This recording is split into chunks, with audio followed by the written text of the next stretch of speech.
நீங்கள் கடன் இல்லாதது நல்ல நிர்வாகம்ங்கிறது வீட்டுக்கு தான் பொருந்தும், நாட்டுக்கு அல்ல.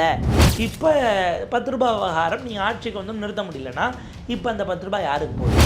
நம்ம ஆரம்பத்திலே சொல்ல வேண்டியது, இந்த என்டையர் வெள்ளை அறிக்கையும் ஏதோ ரகசிய ஃபைலை தலைமைச் செயலகத்துக்குள்ளே பாதாள அறைகளை வச்சு பூட்டி வச்சு ரகசியத்தை வெளியில் கொண்டு வந்து விடலை. இதெல்லாம் பப்ளிக் சோர்ஸில் இருந்த டாக்குமெண்ட்டு தான். இந்த ஃபார்மெட்டில் நீங்கள் கம்பைல் பண்ணியிருக்கீங்க. அவர் முதல் முறை பிரதமரை சந்தித்த போதும் சரி, 2வது முறை நித்தி ஆயோக் கூட்டமும் சரி, இப்போ வெள்ளை அறிக்கையும் சரி, பாஜகவை நேரடியாக குற்றம் சாட்டக்கூடிய இடத்திலோ அல்லது அவங்க வந்து மனம் கோணாத இவ்வளவு செய்த பிறகும் கவர்னரை வைத்து அவங்க சேட்டையை ஆரம்பிக்கிறாங்க அப்படின்னா ட்ரபிள் வந்து ஜெயலலிதா அவர்கள் அந்த 2011 ஆட்சிக்கு வந்த போது கசப்பு மருந்து வந்து கொடுத்து தான் ஆக வேண்டிய நெருக்கடியில் நான் இருக்கேன்னு ஒரு சொல்லி தான் பால் விலை, பஸ் கட்டணம்லாம் உயர்த்தினாங்க. கிட்டத்தட்ட அதே கார்டு பாருங்க, இவ்வளோ கடன் இருக்கு, உங்க அண்ணனால எதுவும் செய்ய முடியாது, அதனால நான் வந்து கட்டணத்தை ஏற்ற போறேன், பொறுத்துக்கோங்க அப்படின்னு தான் சொல்லுவாராம். வேற வழி இல்லையே அவர். அப்புறம் அதை தான் சொல்லி எனக்கு எண்ணம் இருக்கு. ஆனால் இந்த திமுக 5 வருஷம் பண்ணதில் நான் வந்து இரு கைகளும் கட்டப்பட்ட நிலையில் இருக்கிறேன். இதுக்கு காரணமான திமுகவை நீங்கள் இதுக்கப்புறம் கிட்ட சேர விடாதீங்க. உள்ளாட்சி தேர்தல்லையும் இடைத்தேர்தலையும் எனக்கே விசிறிக்கே ஓட்டு போடுங்க. நான் அண்ணனா இந்த 5 வருஷம் முடியறதுக்குள்ளே கொடுத்த வாக்குறுதியை கண்டிப்பாக உங்களுக்கு ஒவ்வொருவருக்கும் நான் செய்வேன், ஒவ்வொரு கிராமத்துக்கும் வருவேன்னு சொன்னாப்புல. தமிழக முதலமைச்சராக அதை ஓரளவுக்கு அவரால் செய்ய முடியும், செய்யறாரு, போதும் அப்படின்னு மக்கள் தன்னிறை அடைஞ்சிருவாங்கன்னு நினைக்கிறீங்களா? மக்களுடைய ஆசைகளை ஒரு முதலமைச்சர் அழிஞ்சிருக்க முடியாது. அந்த ஆசைகள் வந்து நம்ம அண்ட வெளியே மாதிரி, கேலக்சி யூனிவர்ஸை மாதிரி அது எக்ஸ்பேண்ட் ஆகிட்டே போயிட்டு இருக்கும். செய்யலைனா கூட பரவாயில்ல, என்னால் மக்களை கன்வின்ஸ் பண்ணிட முடியும்னு ஒருத்தர் நம்புறாருன்னா அப்புறம் வெள்ளை அறிக்கை என்ன இருக்குது, சட்டப்பேரவை என்ன இருக்குது, நிதியமைச்சர் என்ன இருக்குது, 10 லட்சம் கோடியாக இருந்தா என்ன, 15 லட்சம் கோடியாக இருந்தா என்னன்ற ஒரு பேச்சு இயல்பாகவே வருது இல்லை. அதாவது அவருடைய இயலாமைகள் அவங்கள நெருக்கக்கூடிய இடத்துக்கு வரும்போது தான் அவங்க அந்த கார்டை ஆப்வியஸாக எடுப்பாங்க. அது வரைக்கும் இது இப்படியே ஸ்டேஜ் மேனேஜாகவே போகும். ரஜினிகாந்த் சொன்னது தான் தீர்க்க தரிசனம். கட்சி ஆரம்பிப்பது உறுதி, தேதி பின்னர் அறிவிக்கப்படும். கொடுத்த வாக்குறுதிகளை நிறைவேற்றுவது உறுதி, தேதி பின்னர் அறிவிக்கப்படும் என்பதை இந்த வெள்ளை அறிக்கையின் மூலமாக வெளுத்திருக்கிறார்கள் அப்படின்னு நம்ம பார்க்கலாம். கோடி தமிழ் நேயர்களுக்கு வணக்கம். இன்றைய சிறப்பு நேர்காணலில் நம்மோடு பத்திரிகையாளர் திரு புன்னைவளவன் நம்மோடு இணைந்திருக்கிறார். அவரை வரவேற்று நிகழ்ச்சிக்கு போகலாம். சார் வணக்கம். வணக்கம். போன அரசாங்கம் நிதி மேலாண்மையில் எந்த விதமான ஒரு ஃபியூச்சரிஸ்டிக் அப்ரோச்சுமே இல்லாமல் ரொம்ப பாதாளத்தில் தள்ளிட்டாங்கங்கிற ஒரு விமர்சனம். முன்னாள் நிதி அமைச்சர் தங்கம் தென்னரசு அதுக்கு விளக்கம் கொடுக்குறாரு.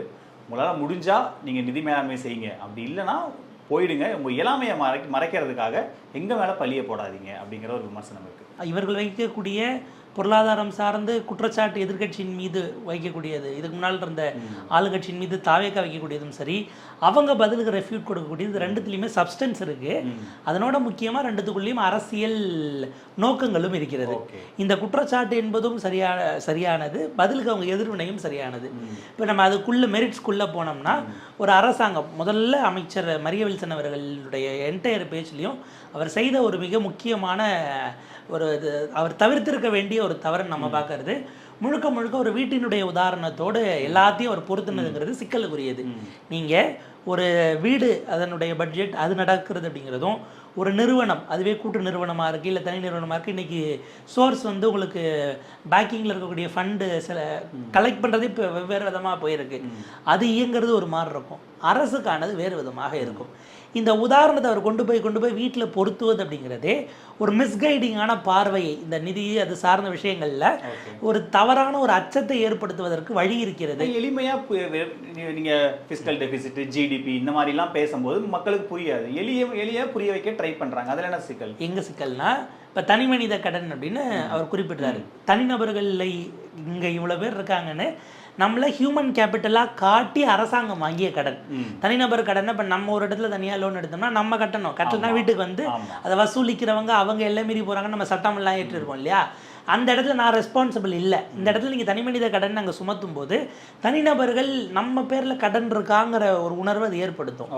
அந்த இடத்துல பாப்புலேஷனில் இருக்கக்கூடிய இளைஞர்களுடைய பர்சன்டேஜ் இல்லை ஒர்க்கிங் பாப்புலேஷன் எந்த அளவுக்கு எவ்வளோ சதவீதம் பேர் உழைக்கும் திறன் கொண்டவர்களாக அந்த ஏஜ் குரூப்பில் இருக்காங்க, ஃபெர்டைலா, இதெல்லாம் காட்டி அரசுகள் செய்யக்கூடியது. அப்படி பார்த்தா நீங்கள் கடன் இல்லாதது நல்ல நிர்வாகம்ங்கிறது வீட்டுக்கு தான் பொருந்தும், நாட்டுக்கு அல்ல.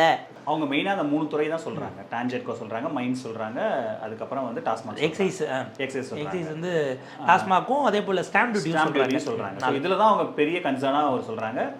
இன்னும் அமைச்சர் ஒரு படி மேலே போய் இந்த லீக்கேஜ் 1 லட்சம் கோடி இது வந்துச்சுனாலே போதும், வெல்ஃபேர் மெஷர்லாம் ஈஸியாக செஞ்சிட முடியும் அப்படிங்கிறது தான் நம்ம பாருங்க. இல்லை, அந்த இடம் தான் இதில் இன்னும் டேட்டாஸ் வச்சு உங்களால் ரொம்ப ஈஸியாக விளையாட முடியும்.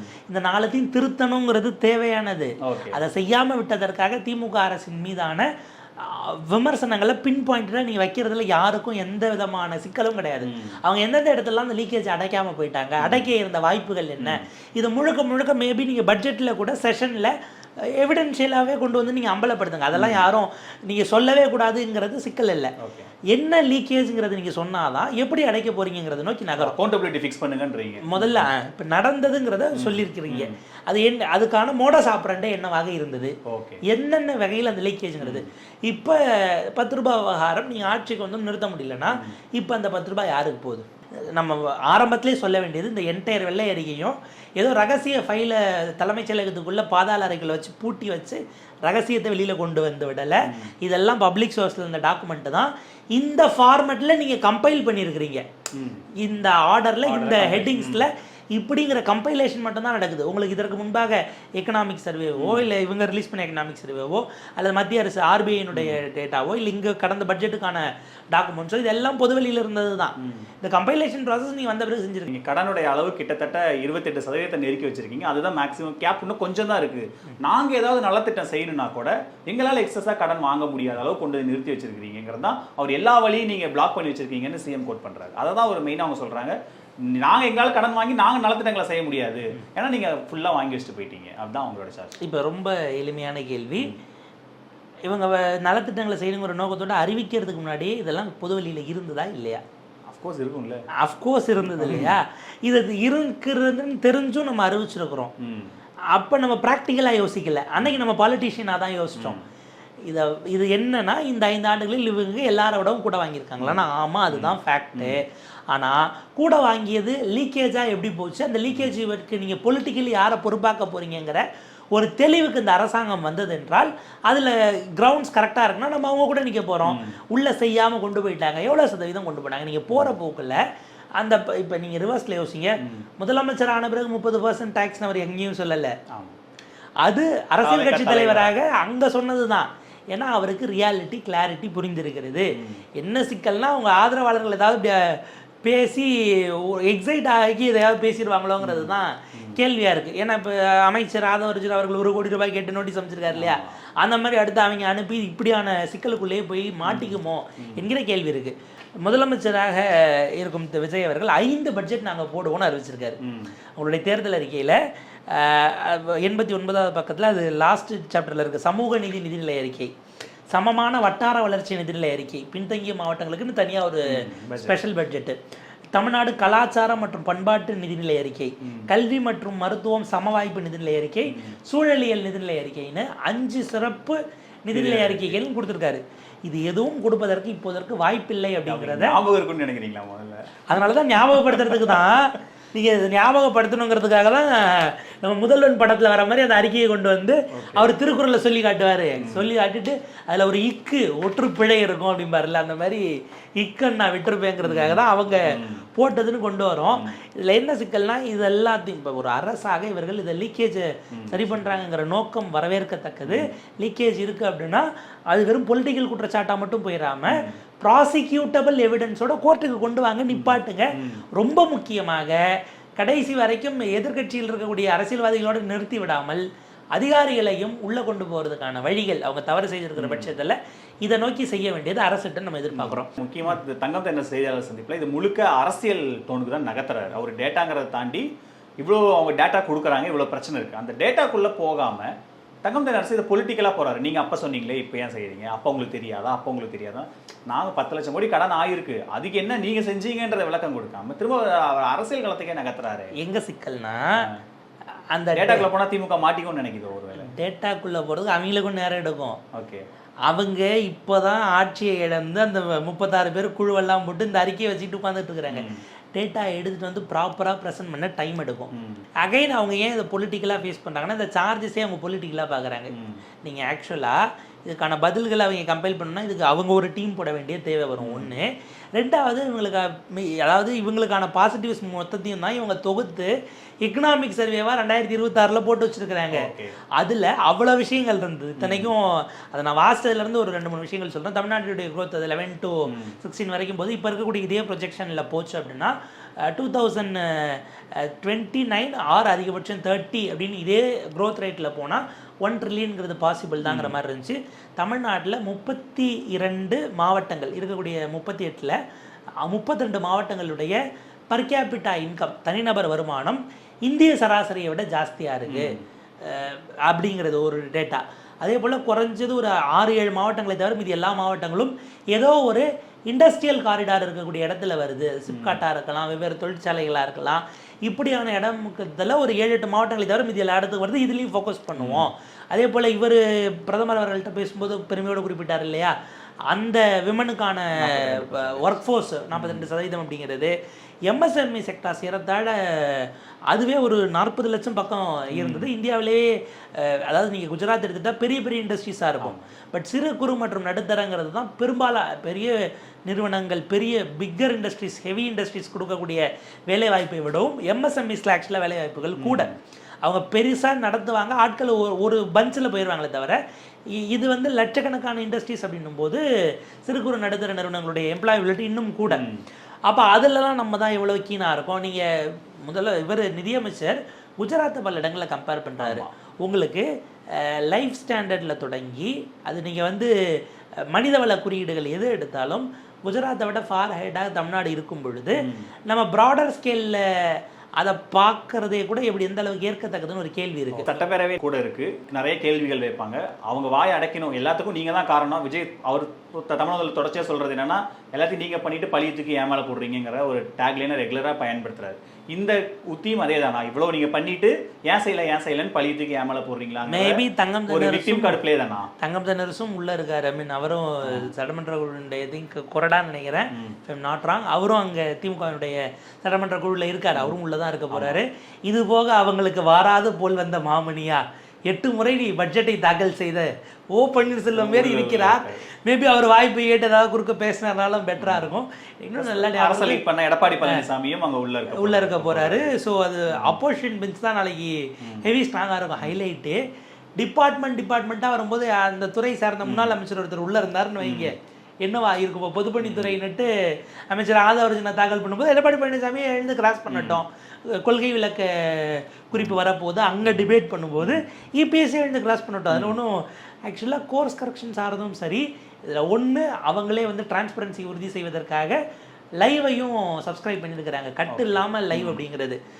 தவறுகள் செய்தால் ஒன்றும் பிரச்சனை இல்லை, வெளியில் தெரிஞ்சாலும் பிரச்சனை இல்லை, திருத்திக்க வேண்டியதாங்கிற அந்த அளவுக்கு ஸ்போர்ட்டிவாக அவங்க போனால் அது இன்னும் பெட்டராக இருக்கும். மக்கள் நீங்கள் என்னதான் நீங்கள் மணிமணியாக இது பண்ணால் கூட, ஜெயலலிதாக்கு 2014 அவ்வளோ கொடுத்தா கூட பஸ் விலை பால் விலை ஏறினப்போ இமீடியட்டாக மக்கள் ரியாக்ட் பண்ண ஆரம்பிச்சாங்க. அது அவங்க அதிருப்தி, ஏன்னா அவங்க டே டு டே புலங்குறது. கிட்டத்தட்ட அப்போ இந்த அரசு வந்து நம்ம விரும்பி ஒருத்தரை தேர்ந்தெடுத்தோம், அவரே இதே வேலையே பண்ணுறாருன்னா அப்போ கிரவுண்டில் இது எப்படி ரிஃப்ளெக்ட் ஆகும்?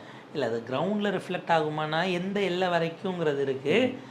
இவர் மேலே கோவப்படுற அளவுக்கு அவருடைய ஒரு செக்ஷன் வாக்காளர்கள் இல்லை. அண்ணன் என்ன பண்ணாலும் சரி, நீங்கள் எங்களை யோசிக்காதீங்கன்னு, நீங்கள் சாப்பிட்டுட்டு உடம்ப பாருங்கன்னேங்கிற அவங்கள நம்ம தனியாக வச்சுருவோம். அவங்களுடையது முழுக்க அவர் என்ன பண்ணாலும். திமுக ஓட்டு போட்டுட்டு இருந்தவங்க, திமுக குடும்பத்திலேருந்து வாக்கு, அந்த வாக்குகள்லாம் எப்படி ஆகுங்கிற கேள்வி இருக்கு.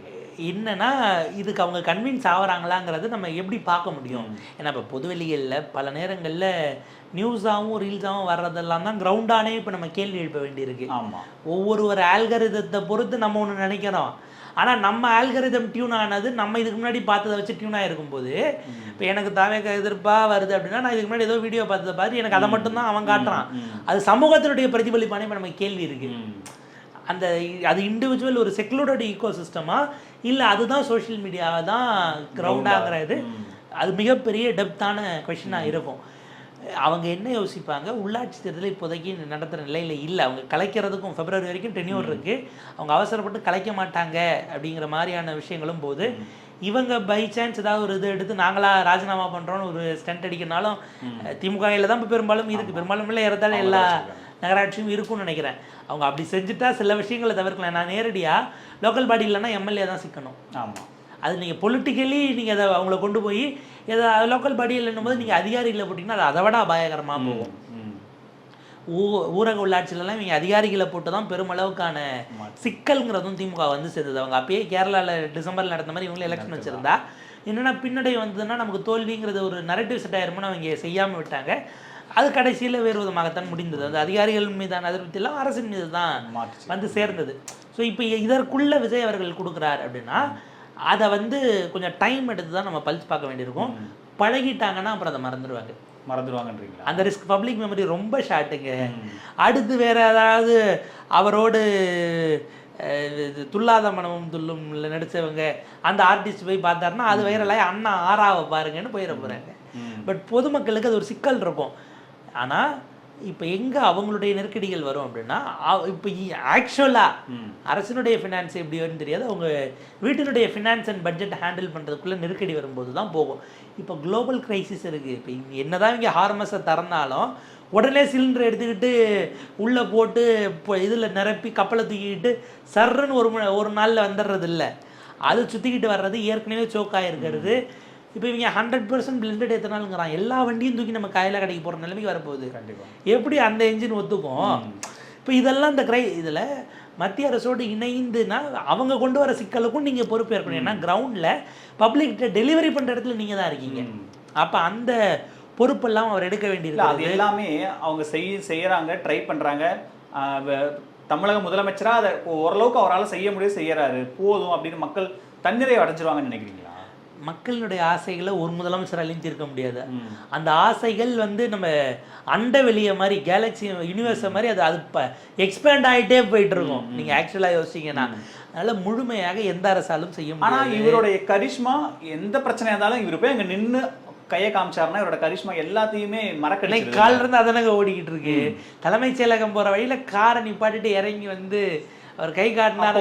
அது நியூஸாக ஓடிக்கிட்டு இருக்கும் போது அப்போ இவரால் இதெல்லாம் செய்யலைனா கூட பரவாயில்ல, என்னால் மக்களை கன்வின்ஸ் பண்ணிட முடியும்னு ஒருத்தர் நம்புறாருன்னா அப்புறம் வெள்ளை அறிக்கை என்ன இருக்குது, சட்டப்பேரவை என்ன இருக்குது, நிதியமைச்சர் என்ன இருக்குது, 10 லட்சம் கோடியாக இருந்தா என்ன, 15 லட்சம் கோடியாக இருந்தா என்னன்ற ஒரு பேச்சு இயல்பாகவே வருது இல்லை? அதாவது அவருடைய இயலாமைகள் அவங்கள நெருக்கக்கூடிய இடத்துக்கு வரும்போது தான் அவங்க அந்த கார்டை ஆப்வியஸாக எடுப்பாங்க. அது வரைக்கும் இது இப்படியே ஸ்டேஜ் மேனேஜ்டாகவே போகும். என்ன அவராக பதில் சொல்ல போகிறாரு, ப்ரெஸ் சந்திச்சா தானே பதில் சொல்லணும். அட்லீஸ்ட் யாராச்சும் ஒரு சீனியர் அமைச்சரை அவர் டெசிக்னேட்டாச்சும் பண்ணிட்டு போகலாம். எப்படி ஒரு ரகுபதியோ அல்லது அதுக்கு முன்பாக தங்கம் தென்னரசையோ அரசின் சார்பாக போய் செய்தியாளர்களை சந்திக்க போட்டாங்களோ. ஏன்னா கவர்மெண்ட்டுக்கு ஸ்டாண்டே இல்லாமல் பல இதில் நின்றுட்டுருக்கோம். கோர்ட்டுக்கு போய் கேஸ் ஆனால் நீங்கள் அஃபிடவிட் போட்டால் நாங்கள் தெரிஞ்சுக்கணும் அது என்ன மாதிரியான கம்யூனிகேஷன், நீங்கள் பேசக்கூடிய டிரான்ஸ்பரன்சியில் அடி வாங்குற இடமா அது இல்லையா என்பது அவங்கள நோக்கிய கேள்வியாக இருக்குது. நான் சொல்கிறது மக்களுக்கு அது அக்யூமுலேட் ஆகலாம், அது கோபமாக வரலாம். அந்த கோபத்தை அடுத்த கட்டத்துக்கு எலிவேட் பண்ணக்கூடிய இடமோ அல்லது பொலிட்டிக்கலி இவங்களை தேர்ந்தெடுத்தது தப்பு அப்படின்னு எடுப்பதற்கு இது வந்து ஒன்ஸ் அவங்க பழகி ஒரு 2 மாதத்துக்கு ஏறிய விலையில் கரண்ட்டு பில்லோ பாலோ வாங்கி பழகிட்டாங்கன்னா அதுக்கப்புறம் ஃபிக்ஸ் ஆயிரும். அப்போ அது ப்ரோலாங்டாக செய்யக்கூடிய தவறுகள் இன்னும் பெரிய தவறுகளாக போகிறதா? உடனடியாக தேர்தல் இல்லைன்னா எதிர்கட்சிகளும் அதை அரசியல் செய்ய போகிறது இல்லை. இப்போ இன்னைக்கு இடதுசாரிகள் 3 அமைப்புகள் சேர்ந்து நாங்கள் புது ஃப்ரண்ட் கட்டுறோன்னு கேட்டிருக்காங்க இல்லை. இதில் சில அமைப்புகள் சேரலாம். இவங்க அடுத்த கட்டமாக என்ன முடிவு எடுக்கிறாங்கன்னு பார்க்கணும். இப்போ எனக்கு என்னென்னா 19-29 சிபிஎம் சிபிஐ போராட்டம் அறிவிச்சிருக்காங்க 100 நாள் வேலை திட்டத்துக்கு எதிராகவும் பெட்ரோல் டீசல் இதெல்லாம். இவரும் அதை அடாப்ட் பண்ணுறதுக்காக இப்போ மத்திய அரசு கேட்டிருக்காரு. அங்கே இவரையும் கண்டிப்பார்களான்னு நான் ஆர்வமாக எதிர்பார்த்து காத்துக்கிட்டு இருக்கிறேன். ஏன்னா சிபிஐ வீரபாண்டியன் அவர்கள் அறிக்கையில் சட்டமன்றத்தில் நீங்கள் தீர்மானம் நிறைவேற்றணும் அப்படிங்கிற வகையிலெல்லாம் ஒரு கோரிக்கைகள் வலியுறுத்தல்கள் வச்சுருவார். இப்போதைக்கு அது வலியுறுத்தலாக தான் இருக்கும். இந்த வலியுறுத்தல் எங்கே கண்டனமாக மாறுதுங்கிற டிரான்சிஷன் நடந்தால் தான் ஏதோ பெரிய அளவுக்கான பொலிட்டிக்கல் கேம்ஸ் நடக்குதுன்னு நம்ம பார்த்துக்கலாம். பட் அது வரைக்கும் இது மொத்தமாக இம்மீடியட்டாக நீங்கள் நிறைய என் மேலே நிறைய வச்சுருக்கீங்க நம்பிக்கை, என்னால் இதெல்லாம் செய்ய முடியாது இப்போதைக்கு இல்லை. அதாவது ரஜினிகாந்த் சொன்னது தான் தீர்க்க தரிசனம். கட்சி ஆரம்பிப்பது உறுதி, தேதி பின்னர் அறிவிக்கப்படும். கொடுத்த வாக்குறுதிகளை நிறைவேற்றுவது உறுதி, தேதி பின்னர் அறிவிக்கப்படும் என்பதை இந்த வெள்ளை அறிக்கையின் மூலமாக வெளுத்திருக்கிறார்கள் அப்படின்னு நம்ம பார்க்கலாம். நன்றி சார், நேரத்தை எங்களோட செலவழிச்சதுக்கு மிக்க நன்றி சார்.